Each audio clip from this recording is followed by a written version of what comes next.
wave energy is such a big source. According to the World Energy Council, it can produce twice the amount of electricity that the world produces now. Yet, like, there's kind of a feeling of a race in the world. Who's the company that is going to develop a commercial wave farm first? Because that's something that has never been successfully achieved. Welcome to Pick Up Here's Future of the Industry series. This is where we discuss innovation, technology, sustainability, and travel. We host industry leaders, entrepreneurs, business owners, and experts of the maritime industry from all around the world. Pick Up Here provides technological and sustainable solutions to optimize marine operations and to make the sailing experience for boaters easier and more accessible. I am your host, Shlomi Singer. Be sure to follow and subscribe to our channel for more exciting interviews and updates. Today we are hosting Ina Braverman, co-founder and CEO of Echo Wave Power. I was reading up a lot about you, and I saw an interview recently published. And at 24, you created Echo Wave Power, right? And Yes. We're about the same age. I'm 34, and I feel like such a loser right now when I talk to you. And I'm like, oh, what did I do with my life? I'm sure you did a lot. We don't know each other personally, so I can't tell you the good things you did, but I'm sure you made a lot of good things as well. So, and like, yeah. Well, where did the idea come from? So basically, the passion came. Let's start where the passion came from. The passion came from. I'm Israeli. I live in Israel, but I was not born here. I was born in Ukraine in 1986. And 2 weeks after I was born, the Chernobyl nuclear reactor exploded, which was the worst in history nuclear disaster. And I was in a small town that was not very far from the nuclear reactor. And I actually, due to the pollution in the air and the negative effects of the explosion, I actually had a respiratory arrest and a clinical death. Wow. And luckily, my mother, that is a nurse, she gave me mouth-to-mouth resuscitation on time, and she saved my life. If she would approach my crib, a few minutes later, that's it, there's no baby. I wouldn't be alive right now. And, as a baby, I don't remember the story. Of course, I heard it from my mother and father as I was growing up, but growing with such background story and knowing that you got a second chance in life and your first chance was taken by a polluting, or maybe not polluting, a dangerous way of harnessing electricity or producing electricity, it makes something special. You want to make a change, you want to do something special with your life, you feel like you're here for a mission, because like you got a second chance, not everybody does. So that's kind of the passion around the subject. Wow, so it's pretty much from 2 weeks after you were born, you have this passion, this desire to make a difference and to make a change in the world. No, as a baby, you usually don't. Listen, as a child and growing up, I didn't really know what I want to do.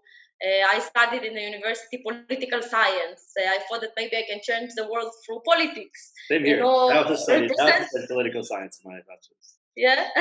So I thought maybe, I can change things and represent people and do good things. So obviously I didn't, as a baby, wake up one day and said, let's do renewable energy. But it's something that evolved with time. So where did the idea come from for Echo Wave Power?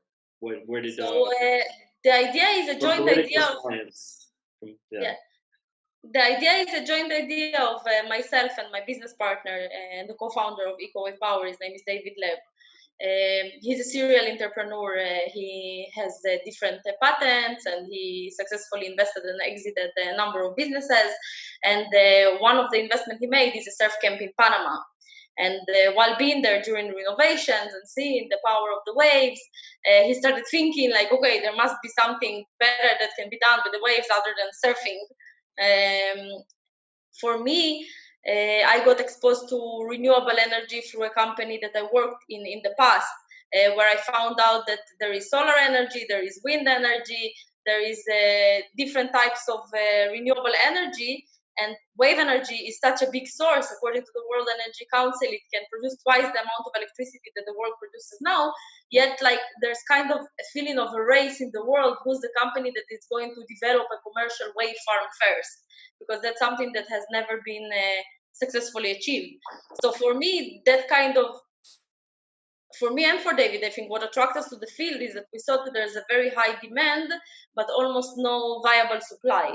So that's kind of our meeting together, which was also by accident, was kind of the beginning of EcoWave Power. That sounds so inspiring. Amazing. Thank you. How many countries are you currently active in? What? Sorry? How many countries do you currently operate in?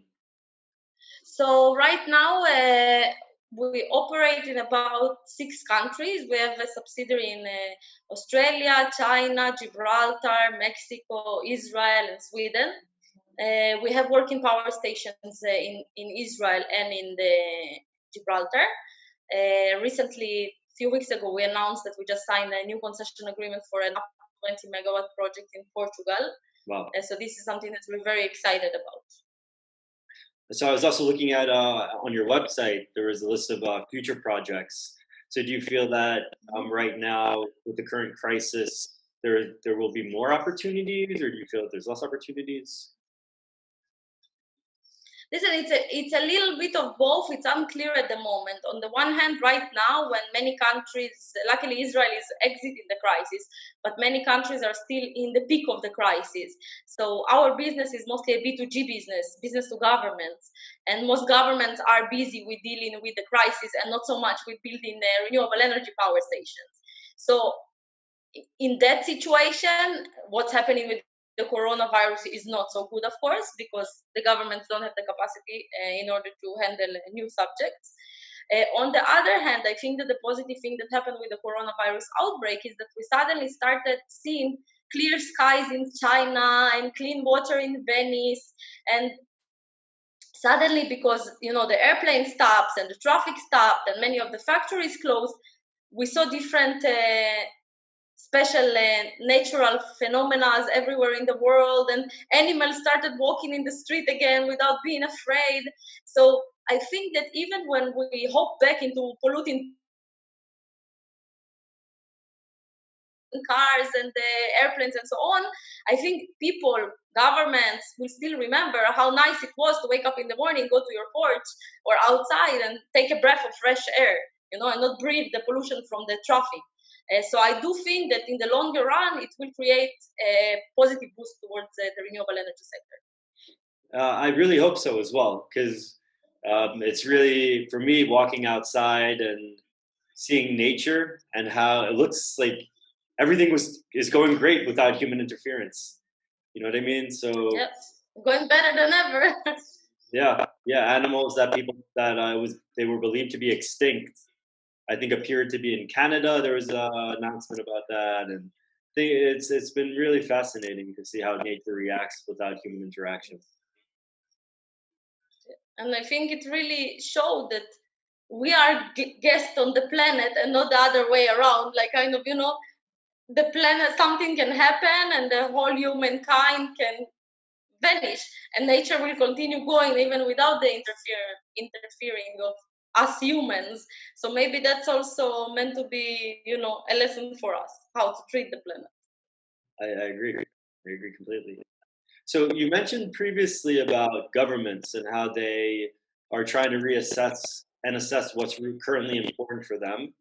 Now, how can we get governments to support initiatives like EcoWave Power and other sustainable, let's call them green and blue initiatives? How can we promote this to be on the top of their agenda? So I think that climate change is, at least in the recent years, is on the agenda all the time. So you see governments and countries promising and setting policies and trying to stop global warming and climate change and so on. I think the main difficulty is to get it from the promises level to actual implementation level. And it's not because there is no desire. I'm sure that the government also wants better world for their wives and children and families and so on.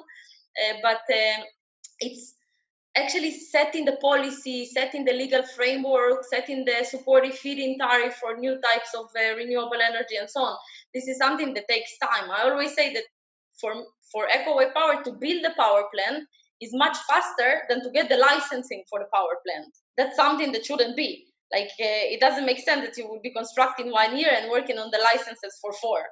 Like, well, I didn't that realize causes a lot of, it causes a lot of kind of a lot of delays, a lot of uncertainties, because again, especially being a new type of renewable energy, many countries do not have the proper policies in place, so they set it as they go, and it takes time. And I think this is something that maybe governments and governmental organizations and even cities and municipalities need to do in a more proper manner. So how can they do that, or how can we empower them to do that? How can we give them more, let's call it, the word that popped into my head was accessibility. So how can we empower them? I think to probably devote a special department, a special contact people, special dedicated contact people that can like the only thing on their agenda is doing that, and then there's no falling in between the chairs and nothing is like unclear. To set a clear pathway and have a department that makes sure that this pathway is being actually executed. I think that's the best way, because right now, it's very difficult to be a new type of technology in a market that does not have any legislation or framework for that type of technology. That seems like it's a bit of a challenge, but as you mentioned, there are a lot of governments, a lot of people are saying, we need to promote these things, especially right now when, you mentioned how people in China are finally seeing stars at night.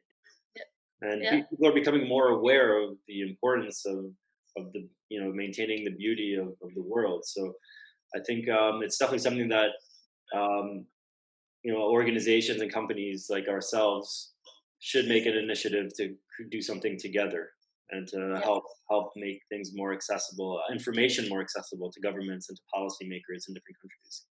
Yeah, definitely.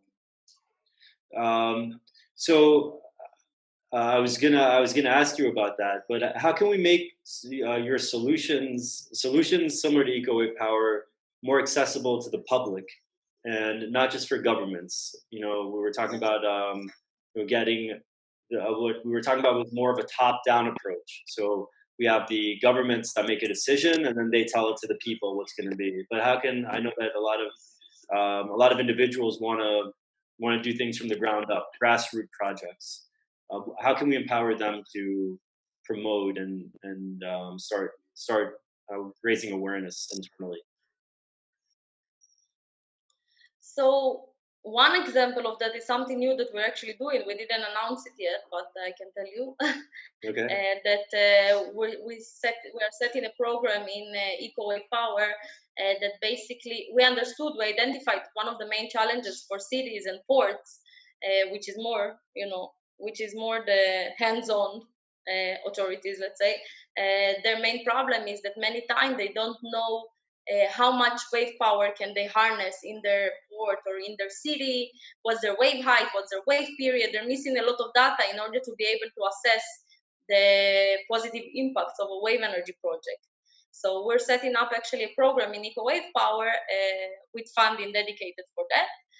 We will be making sort of a competition that any city or port around the world can apply. We will choose 5 to 10 of the best locations, and then provide them with all this information for free of charge. So basically, it's a whole year of work of making a detailed analysis, and they will get information: what's their wave height, what's the wave period, how suitable is their structures, since we attach to marine structures, and how much energy can they harness for their population. And I think and believe that such move, for example, will create more understanding towards the sector, and maybe even prioritization of wave energy in certain cities that have significant potential for that source. This sounds like an amazing initiative. Thank you. You're the first one to hear about it. No, it's amazing. It's amazing, and I think it'll give us a lot of incentives for different for different individuals to to start something on start like a career, kind of a new career path for them. Yeah, exactly. Amazing. So for someone who's watching this and he wants to get involved, we're speaking of careers, and he wants to start a career in a sustainable company, something that's company that's providing a positive impact on the world. Where do you recommend that they start? Should they start their own company like you did at 24, or should they, build something, start from the bottom someplace and kind of gain experience? What do you feel would be the best way? I don't think there's a certain rule or set of rules or structure for being involved in renewable energy. Some people they can contribute as employees. For example, our engineers are doing an amazing job. EcoWave Power wouldn't be the same without them. Same for our sales team and marketing team and so on. So they're a big part of our story. Some people they're more like maybe prone to opening their own business or more entrepreneurial, and these people can open businesses. Some people can contribute even in smaller ways, like throwing the plastic bottles in the right can. That's also a bit of contribution for making a better world. So I think each one should do the maximum that they can do. There's no rules, there's no obligations. It's just a joint mission of taking care of our world. Amazing. Well, thank you so much. This has been very, very beneficial for me. I've learned a lot about both your background and about what you guys are doing, and then your future plans. Everything seems really exciting. So I wish you the best of luck. Thank you so much. Thank you. Thank you very much. All right.